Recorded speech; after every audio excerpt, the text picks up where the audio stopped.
ಸ್ನೇಹಿತರೆ ನಮಸ್ತೆ. ಇವತ್ತಿನ ಈ ವಿಡಿಯೋದಲ್ಲಿ ಬೆನೆಲಿ 502C 502 ಸಿಸಿಯ ಈ ಒಂದು ಬೈಕ್ನ ಬಗ್ಗೆ ಮಾಹಿತಿಯನ್ನು ತಿಳಿಯೋಣ. ನೀವಿನ್ನೂ ನನ್ನ ಚಾನಲ್ನ ಸಬ್ಸ್ಕ್ರೈಬ್ ಆಗಿಲ್ಲ ಅಂತಂದರೆ ಸಬ್ಸ್ಕ್ರೈಬ್ ಆಗಿ, ಪಕ್ಕದಲ್ಲಿರುವ ಬೆಲ್ಲೈಕನನ್ನು ಕ್ಲಿಕ್ ಮಾಡೋದು ಮರಿಬೇಡಿ.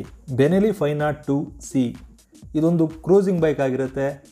ಎರಡು ಕಲರ್ನಲ್ಲಿ ಈ ಒಂದು ಬೈಕ್ ನಮಗೆ ಸಿಗುತ್ತೆ. ಈ ಒಂದು ಕಲರ್ ಹಾಗೂ ಬ್ಲ್ಯಾಕ್, ಈ ರೀತಿಯ ಎರಡು ಕಲರ್ನಲ್ಲಿ ಈ ಬೈಕ್ ನಮಗೆ ಸಿಗುತ್ತೆ. ಇನ್ನು ಈ ಬೈಕಿನ ಲುಕ್ನ ಕಡೆ ಬರೋದಾದರೆ, ಈ ಒಂದು ಬೈಕ್ನ ಲುಕ್ ಏನಿರುತ್ತೆ ಇದೊಂದು ಸ್ವಲ್ಪ ನಾರ್ಮಲ್ ಆಗಿಲ್ಲ, ಸ್ವಲ್ಪ ಡಿಫ್ರೆಂಟ್ ಆಗಿದೆ ಅಂತಲೇ ಹೇಳ್ಬೋದು. ಕ್ರೂಸಿ ಬೈಕ್ನಲ್ಲಿ ಇದು ಡಿಫ್ರೆಂಟ್ ಅಂತಲೇ ಹೇಳ್ಬೋದು.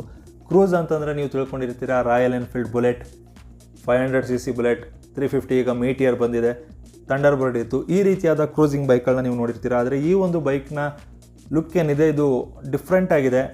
ಅದಕ್ಕೂ ಇದಕ್ಕೂ ಮ್ಯಾಚೇ ಮಾಡೋಕ್ಕಾಗಲ್ಲ, ಹೋಲಿಕೆನೇ ಮಾಡೋಕ್ಕಾಗಲ್ಲ, ಆ ರೀತಿಯಾದ ಒಂದು ಲುಕ್ ಅಂತ ಹೇಳ್ಬೋದು. ನೀವೆಲ್ಲ ಡ್ಯುಕಾಟಿ ಡಯವೆಲ್ ನೋಡಿರ್ಬೋದು, ನೋಡಿಲ್ಲ ಅಂತಂದರೆ ಇಲ್ಲಿ ನೋಡಿ. ಅದೇ ರೀತಿಯಾಗಿ ಈ ಒಂದು ಬೈಕು ಕೂಡ ಇದೆ ಅಂತ ಹೇಳ್ಬೋದು. ಟೇಲ್ ಸೆಕ್ಷನ್ ಏನಿದೆ ಅದು ಪೂರಾ ಹೋಲುತ್ತೆ ಡ್ಯುಕಾಟಿ ಡಯವೆಲ್ಗೆ, ಈ ಒಂದು ಬೈಕ್ನ ಟೇಲ್ ಸೆಕ್ಷನ್. ಹಾಗೂ ಟ್ಯಾಂಕ್ ಕೂಡ ಅಷ್ಟೇ, ಫ್ಯೂಲ್ ಟ್ಯಾಂಕ್ ಅದು ಕೂಡ ಪೂರ್ತಿಯಾಗಿ ಡ್ಯುಕಾಟಿ ಡಯವೆಲ್ ಬೈಕ್ನ ಹೋಲುತ್ತೆ. ಇಷ್ಟು ದಿನ ನಮ್ಮ ಭಾರತದ ಬಜಾಜ್ ಕಂಪನಿಯ ಡಾಮಿನರ್ ಬೈಕ್ನ ಡ್ಯುಕಾಟಿ ಡಯವೆಲ್ ಕಾಪಿ ಇದು, ಡ್ಯುಕಾಟಿ ಡಯವೆಲ್ ಕಾಪಿ ಇದು ಅಂತಿದ್ರು. ಆದರೆ ಇದು 80% ಆ ಒಂದು ಬೈಕ್ಗೆ ಹೋಲ್ತಾ ಇದೆ. ನಮ್ಮ ಡಾಮಿನರ್ ಕೆಲವೊಂದು ಕಡೆ ಹೋಲುತ್ತೆ ಅಷ್ಟೇ, ಅದು ಬಿಟ್ಟರೆ ಇನ್ನೆಲ್ಲೂ ಕೂಡ ಡ್ಯುಕಾಟಿ ಡಯವೆಲ್ ಥರ ಕಾಣೋದಿಲ್ಲ. ಈ ಬೈಕ್ ಅಂತೂ ನಿಮಗೆ 100% ಅದೇ ಅಲ್ವಾ ಇದು ಅಂತ ಅನಿಸ್ಬಿಡುತ್ತೆ. ಇಲ್ಲ ಡ್ಯುಕಾಟಿ ಕಂಪ್ನಿಯವರೇ ಡಯವೆಲ್ ಬೈಕ್ನ 500cc ಬಿಟ್ಟಿದ್ರೆ ಈ ರೀತಿಯಾಗಿ ಬಿಡ್ತಿದ್ರು ಅಂತಲೂ ಕೂಡ ಅನ್ಕೋಬೋದಾಗಿರುತ್ತೆ. ಅಷ್ಟೊಂದು ಹೋಲುತ್ತೆ ಇದು ಡ್ಯುಕಾಟಿ ಡಯವೆಲ್ಗೆ. ಇನ್ನು ಈ ಬೈಕ್ನ ಇಂಜಿನ್ ವಿಚಾರಕ್ಕೆ ಬರೋದಾದರೆ 500cc ಇಂಜಿನ್ ಆಗಿರುತ್ತೆ. ಲಿಕ್ವಿಡ್ ಕೂಲ್ಡ್ ಇನ್ಲೈನ್ 2 ಸಿಲಿಂಡರ್ಸ್ ಹಾಗೂ 4 stroke 8 valve DOHC FI engine ಆಗಿರುತ್ತೆ. 47.5 bhp 8500 RPMನಲ್ಲಿ ಹಾಗೂ 46 Nm ಟಾರ್ಕ್ 6000 RPMನಲ್ಲಿ ಓಡ್ತಾ ಇರುತ್ತೆ.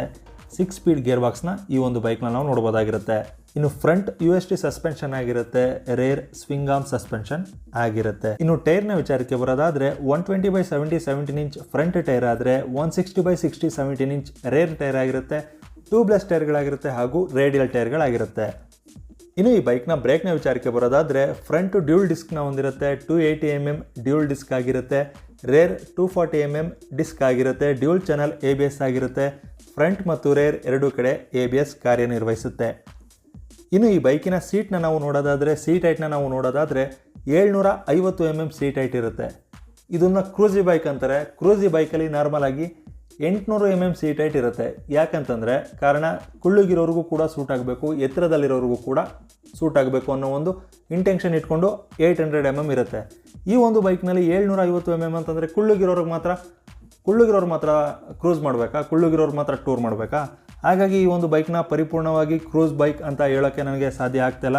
ಇನ್ನು ಈ ಬೈಕಿನ ಸೀಟ್ನ ನಾವು ನೋಡೋದಾದರೆ ರೈಡರ್ಗೆ ಮಾತ್ರ ತುಂಬ ಚೆನ್ನಾಗಿದೆ ಜಾಗ, ಅವ್ನು ಮಾತ್ರ ಚೆನ್ನಾಗಿ ಕೂತ್ಕೋಬೋದು. ಹಿಂದ್ಗಡೆ ಯಾರೂ ಕೂತ್ಕೊಳ್ಳೋಕ್ಕೆ ಸಾಧ್ಯ ಇಲ್ಲ, ಕೂತ್ಕೊಂಡ್ರು ಬಿದ್ದೋಗ್ಬಿಡ್ತಾರೆ ಒಂದಷ್ಟು ದೂರ ಹೋಗಿ ಬ್ರೇಕ್ ಹೊಡೆದ್ರೆ. ಇನ್ನು ಗ್ರೌಂಡ್ ಕ್ಲಿಯರೆನ್ಸ್ನ ವಿಚಾರಕ್ಕೆ ಬರೋದಾದರೆ 170 mm ಗ್ರೌಂಡ್ ಕ್ಲಿಯರೆನ್ಸ್ ಇರುತ್ತೆ.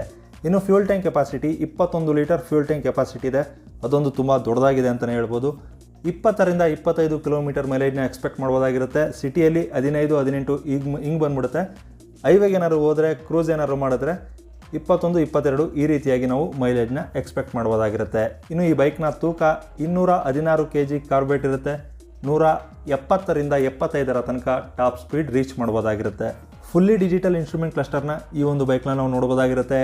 ಹಾಗೂ ಹೆಡ್ಲೈಟ್ LED ಆಗಿರುತ್ತೆ, ಟೇಲ್ಲೈಟ್ ಕೂಡ LED ಆಗಿರುತ್ತೆ, ಇಂಡಿಕೇಟರ್ಗಳು ಕೂಡ LED ಆಗಿರುತ್ತೆ. ಇನ್ನು ಈ ಬೈಕಿನ ಬೆಲೆಗೂ ಬರೋಕ್ಕೂ ಮುಂಚೆ ಈ ಒಂದು ಬೈಕ್ ಲಾಂಚ್ ಆಗಿದೆ, ನಿನ್ನೆ ಮೊನ್ನೆ ಲಾಂಚ್ ಆಗಿದೆ. ಇನ್ನು ಈ ಒಂದು ಬೈಕ್ ಬರೋದಕ್ಕೆ ತುಂಬ ದಿನಗಳಾಗುತ್ತೆ. ಆದರೆ ಈ ಒಂದು ಬೈಕ್ನ ಬುಕ್ ಮಾಡ್ಬೋದಾಗಿರುತ್ತೆ. 10,000 ನೀವು ಮುಂಗಡ ಹಣವನ್ನು ಕೊಟ್ಟು ಈ ಒಂದು ಬೈಕ್ನ ಬುಕ್ ಮಾಡ್ಬೋದಾಗಿರುತ್ತೆ. ಎಕ್ಸ್-ಶೋರೂಮ್ ಪ್ರೈಸ್ 5 ಲಕ್ಷ ಇರುತ್ತೆ. ಆನ್ ರೋಡ್ಗೆ ಬರೋದಕ್ಕೆ ಹತ್ತತ್ರ 6 ಲಕ್ಷನೇ ಆಗುತ್ತೆ. ಇದಾಗಿತ್ತು ಬೆನೆಲಿ 502C ಈ ಒಂದು ಬೈಕ್ನ ಬಗ್ಗೆ ಮಾಹಿತಿ. ಈ ನನ್ನ ಮಾಹಿತಿ ನಿಮಗೆ ಇಷ್ಟ ಆದರೆ ಒಂದು ಲೈಕ್ ಕೊಡಿ ಹಾಗೂ ನಿಮ್ಮ ಅನಿಸಿಕೆಗಳನ್ನು ಕಮೆಂಟ್ ಮೂಲಕ ತಿಳಿಸಿ. ಮತ್ತೊಂದು ವಿಡಿಯೋದಲ್ಲಿ ಸಿಗ್ತೀನಿ. ಧನ್ಯವಾದಗಳು.